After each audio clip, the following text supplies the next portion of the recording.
जय माता दी बंधुओं, कैसे हैं आप लोग। हम ईश्वर से प्रार्थना करते हैं कि आप सभी जीवन में चौगनी तरक्की करें और मस्त रहें। हमारे इस अनोखे वीडियो में आपका तहे दिल से स्वागत है।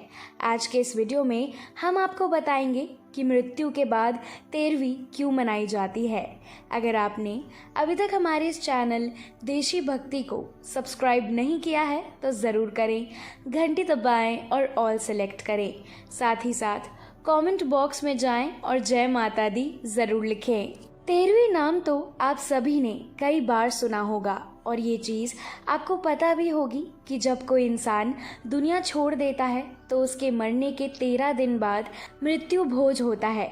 कई बार जब ये बात हमारे सामने आती है तो हम खाना तो खा आते हैं, पर क्या आपको पता है कि ये खाना क्यों हो रहा है? इंसान नहीं रहा और आप उसके जन्म के गम में खाना खिला रहे हो। कुछ अनसुलझे अनजाने ऐसे ही सवाल मैं आपके सामने आज रखने वाली हूँ।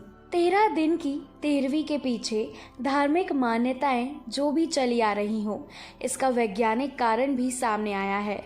13 दिन से अधिक समय तक अगर कोई व्यक्ति उदास रहता है तो उसे अवदास घेर लेता है।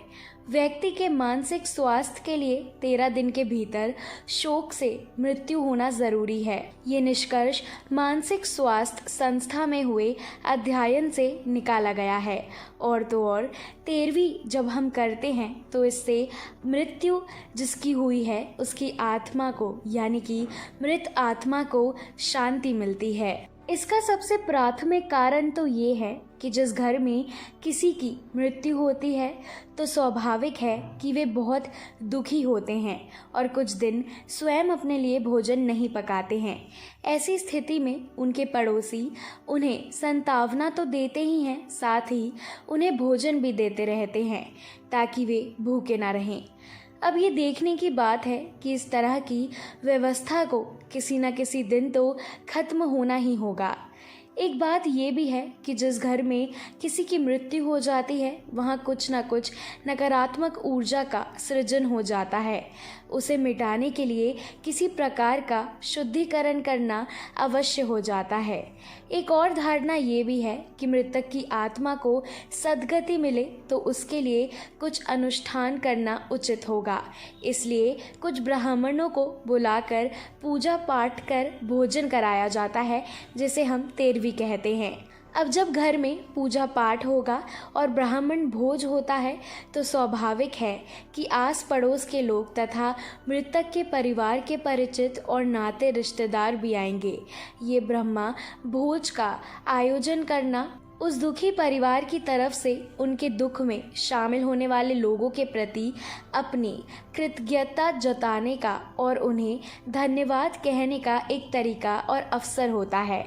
इस तरह किसी मृतक की 13वीं पर ब्राह्मण भोज का आयोजन करना एक सामाजिक परंपरा बन गया है। मरने के बाद हिंदुओं के अलावा मुस्लिम और ईसाइयों में भी 40वां आदि मनाया जाता है। तो बंधुओं, ये था वीडियो जिसमें मैंने आपको बताया कि मृत्यु के बाद 13वीं क्यों मनाई जाती है। अगर आपने अभी तक हमारे इस चैनल देशी भक्ति को सब्सक्राइब नहीं किया है तो ज़रूर करें, घंटी दबाएं और ऑल सेलेक्ट करें।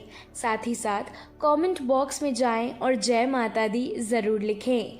जय माता दी।